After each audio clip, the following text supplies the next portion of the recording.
한국 고대 명상 기술원의 문제점 두 번째 이야기. 한국 고대 명상 스님의 전생 이야기에 불교 무술 선무도의 초대 사범인 스님이 생각난다. 종로의 극장가에서 국선도 창시자 청산 거사와 그의 제자들의 체력 시범과 격파술을 1시간 이상 관람했다. 자신도 무술을 10년 넘게 수련했지만 체력의 격파술은 정말로 대단했다. 무대에서 불이 켜지는 순간 스포트라이트를 받은 체력사인 청산거사가 말한다. 밖에는 소나기가 쏟아진다는 멘트와 함께 개개인에게 비닐우선을 직접 나누어 준다. 스님은 소낙비가 내리는 거리에 나왔다. 그러나 쨍쨍 내리쬐는 한낮의 햇볕 아래 나무젓가락을 비닐우산인 줄 들고 있다가 우연히 만난 동료 스님이 들고 있는 것이 뭐여? 하며 묻는다. 이것은 비닐우산인데? 하고 보는 순간 나무젓가락을 들고 있었다는 얘기다. 무술을 전문으로 하는 스님이 체력사의 단체 체면술에 당하다니 필자는 믿을 수가 없다. 그러나 스님이 거짓말을 할 이유가 없다. 스님은 부산 범어사에서 30년 넘게 선생으로 지내면서 모든 직책을 맡았다고 한다. 현재는 창원의 신라 고찰 주지스님으로 근무하고 있다. 그뿐만 아니다.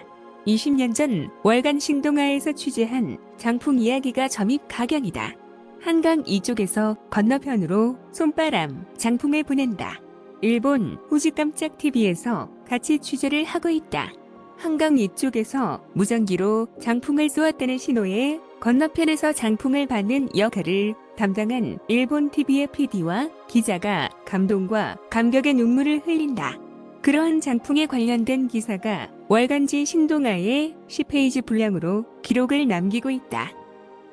그 후 솜바람, 장풍의 주인공은 젊은 나이임에도 불구하고 병마와 싸우는 TV 기사로 다시 우리를 슬프게 한다. 장풍 도사는 말한다. 젊은 시절 기를 너무 많이 사용하여 병을 앓고 있다. 그러나 장풍은 체력술이다. 체력이란 영적인 힘, 귀신의 힘을 잠시 빌린다는 의미이다. 무당이 부자가 되거나 장수하는 일은 절대로 없다. 접신의 힘으로 영혼의 세계와 관계하지만 시간이 흘러 귀신이 떠나가면 생기를 빼앗겨 일찍 죽음을 맞이하게 된다. 20여 년 전 필자가 2002년 아시안게임 추진위원장으로부터 소개받은 해운대 세무서장을 방문했다. 공무원 사회에서 기의 스승으로 군림하면서 첫날의 입회자에게 기를 느끼게 하고 또 기운동으로 펄쩍펄쩍 뛰는 모습을 보여준다는 세무서장이다. 아무튼 대단한 기 선생으로 소문나 있었다. 흰머리가 희긋희긋한 노인의 풍모인 세무서장은 양복 차림의 필자를 보고 낙담한 표정으로 아무렇게나 인사를 한다. 비서실 아가씨가 차를 준비하려 탕비실로 들어간다. 응접 소파에서 필자와 마주 앉은 세무서장의 눈길은 깜짝 놀란 표정으로 크게 달라져 여비서를 다시 부른다. 내가 즐겨 마시던 보이차를 준비하세요.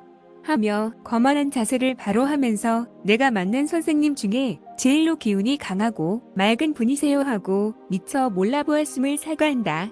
인사를 나눈 후 자기가 훈련하고 경험했던 기수련을 얘기하지만 필자의 가슴은 막혀 답답하기가 이루 말할 수 없다. 세무서 직원들은 상사나 고객의 정에 의하여 본의 아니게 술 좌석이 많다. 예전과 달리 현금을 수수하거나 비리를 일으키기보다 주변의 요청에 의해 모두긴차하고 술을 자주 마신다. 그러다 보니 매일 마시는 음주의 결과는 간장의 병으로 이어진다. 종합병원에서의 처방은 당장 술을 끊는 금주와 처방전 그리고 정기적인 진료를 권하지만 만성 간염은 심해졌다. 그래서 수소문 끝에 충북 하사관 출신의 기스승의 지도 아래 10여 년간 수행으로 질병을 고쳤다는 말씀이다. 대화를 나누는 중 점심시간이다. 벌써 운전기사가 동원되고 자리가 단골 식당으로 옮겨져 대화가 이어진다. 그리고 본보기로 보여주는 기술원의 동작은 괴상한 소리와 함께 진행되었다. 그곳의 식당 주인과 다른 방의 사람들이 모두 놀랄 정도의 큰 소리였다. 백회를 막아오는 빙의령의 기세는 점점 강해져 자리를 피하고 싶었지만 필자를 간간히 축혀 세우는 세무서장의 말씀에 식사를 마치고 동행하여 사무실로 이동하여 또다시 차를 마신다. 그런데 세무서장은 간헐적으로 견딜 수 없는 두통이 일어난다는 비밀을 숨기고 있다. 일주일에 1회 수련 방문을 원하면서 두통 이야기를 진솔하게 꺼집어낸다. 선생님, 두통이 심한데 기치료나 혹은 좋은 방법이 없을까요? 하며 부탁한다. 글쎄요. 두통은 100회를 계할할 수 있어야 하는데 하며 지금까지의 기술안의 모든 행위를 금지해야 된다고 말씀드렸다. 그러면서 불교에서 마음을 내려놓는 무심법이 모든 선명상이나 기술안의 기초가 됨을 설명한다. 덧붙여 의식을 활용하는 기술안의 기법은 자기 최면과 같아 언제나 영적정의 빙의가 될 수 있음을 말한다.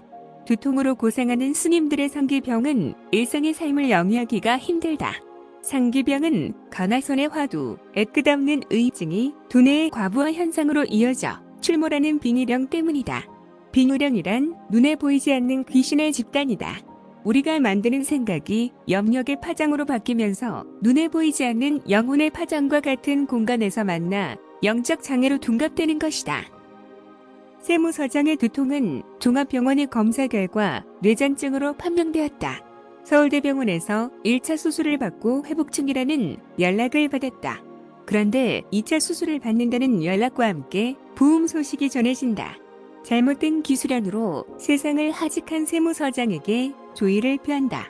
기수행이나 선명상은 먼저 마음을 내려놓고 의식이 배제된 명상으로 무심으로 진행해야 한다. 서산대사는 말한다. 신통은 구멍을 모난 나무로 막는 것과 같다며 신비주의를 대갈한다.